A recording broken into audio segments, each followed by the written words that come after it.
Urine का अर्ज hold करने की आदत है, यूरिन के प्रेशर को होल्ड करने की आदत है पेशाब के, तो क्या होगा, मूत्रावरोध का प्रतिकार कैसे करेंगे, इसकी मतलब चिकित्सा सिंपल वर्ड में क्या कर सकते हो, स्वेद अवगाह अभ्यंगन सर्पिश्च पीडकम मूत्रम प्रतिहते कुर्यात् त्रिविधम वस्ति कर्म च। तो इन्होंने बोला स्वेदन करने को। अभी मेरे पास किसी का आया था, उनको इस तरह की प्रॉब्लम हो रही थी, हालांकि जब मैंने पूछा तो उसमें मुझे कोई हेतु नहीं मिला। मैंने शुरुआत में उनको डाइट के ही कुछ चेंजेस बताए थे, कुछ घर की चीज़ें बताई थी, उनको नहीं आराम आया, तो फिर मैंने उनको मेडिसिन बताई है। अभी कल बताया, आज वो लिए हैं, अब देखते हैं उनका क्या रिजल्ट आता है, हम आप लोग से शेयर करेंगे। बिकॉज वो कम एज के बच्चे ही हैं, मतलब ज़्यादा एज नहीं है, वहाँ पर भी हेतु निकलेगा। बट नॉन पेशेंट थी तो बहुत ज़्यादा हेतु हम लोग नहीं पूछ पाते हैं, नॉन से तो तब पर भी बहुत कुछ पूछ लेते हैं, मीन्स स्वेदन कराते हैं।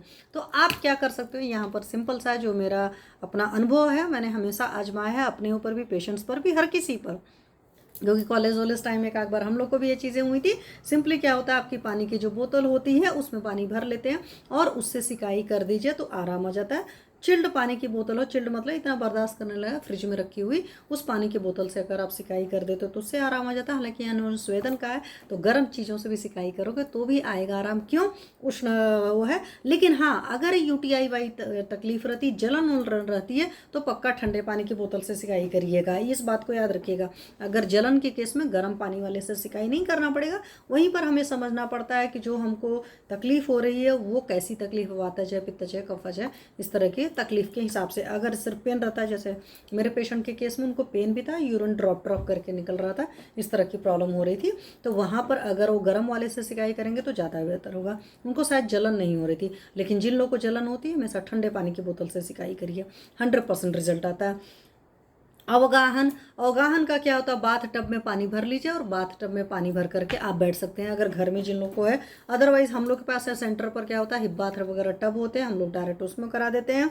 तो इस तरीके से तालाब ओलाब होता था वो भी करते थे, लेकिन कभी भी वहाँ इवैक्यूएट नहीं करना है यूरिन। आपको पता है कि वाटर के सोर्स को कभी गंदा नहीं करना होता। तो स्वेद अवगाहन अभ्यंग, अभ्यंग में आप वहाँ पर उस तरह के ऑयल लगा सकते हो, वात शामक तेलों से मालिश कर सकते हो। तो वात शामक तेल में चाहे आप सचर ले लीजिए, क्योंकि सचर मैंने क्यों कहा, सचर पेन किलर की तरह भी काम करता है। आप महानारायण तेल, नारायण तेल, क्षीरबला तेल, इस तरह के तेलों से भी अभ्यंग वहाँ पर कर सकते हैं कि पहले हमने अभ्यंग कराया, अभ्यंग करने के बाद स्वेदन कराया, फिर अवगाहन, इस तरीके से भी आप कर सकते हैं। सर्पिश्च औपीडकम, और औपीडक स्नेह का, औपीडक घृत का पान करा सकते हो, ये आपके पास बहुत बढ़िया ब्यूटी है। औपीडक स्नेह, औपीडक घृत का सिंपल सा मतलब है, पेशेंट जब सुबह सोकर उठता है, ब्रश वश कर लिया, उसको भूख लगी है, उस टाइम हमने पर्टिकुलर 25 ml से स्टार्ट करते हैं, 50 ml भी पिलाते हैं, depend on the condition, patient की डाइजेस्टिव फायर के अकॉर्डिंग हम उसको सुबह सुबह घृत पान देते हैं। तो पहले वो घी पी लेता है, अब वो घी पच जाता है, जब वो घी पच जाता है तब उसको हम खाना खाने को देते हैं, और खाना जब पच जाता है तब दोबारा से घी पीने को बोलते हैं। That is known as the औपीडक स्नेह या औपीडक घृत। और मैंने इसको बार बार आप लोग को बताया है कि जब कभी भी हमारे ब्लडर वाइज कोई तकलीफ होती है, यूरिनरी ट्रबल होता है, तो हम पेशेंट को औपीडक घृत पिलाते हैं। और मैंने कई सारे तरह के घृत पिलाए हैं अपने पेशेंट्स को, मैंने दाढ़ीमाती घृत भी पिलाया, मैंने शतावरी घृत भी पिलवाया है अपने पेशेंट्स को, डिपेंड ऑन द कंडीशन। और मात्रा मैंने कम से शुरू किया था, क्योंकि मेरे पास वो बुजुर्ग पेशेंट थे और उनको मिनिमम मेडिकेशंस के साथ मुझे ट्रीट करना था, तो उस कंडीशन में मैंने ये सारी चीज़ें करी हूँ, सो मैं आप लोग से शेयर कर रही हूँ। मूत्रम प्रत्येते कुर्यात त्रिविधम बस्ती कर्म च। और यहाँ पर तीनों तरह के बस्ती कर्म, मतलब चाहे आपकी नीरू बस्ती, मतलब जो काढ़े वाली बस्ती दी जाती है, चाहे अनुवासन बस्ती, मतलब जिसमें ऑयल का अमाउंट ज़्यादा होता है, और चाहे मात्रा बस्ती, मतलब तीनों तरह की बस्तियों का प्रावधान है। अब आप कहोगे कि हम अपने पेशेंट को सब कुछ करेंगे, नहीं, आप अपने पेशेंट को देखिए और उसके हिसाब से डिसाइड करिए। आप शमन, आपके पास शमन चिकित्सा का भी औजार है, आपके पास पंचकर्म भी है। अगर पेशेंट को ज़्यादा तकलीफ है, पेशेंट आपके पास आता है, आप उसको शमन भी दीजिए, आप उसको पंचकर्म भी करिए, देख लीजिए जैसी कंडीशंस हो।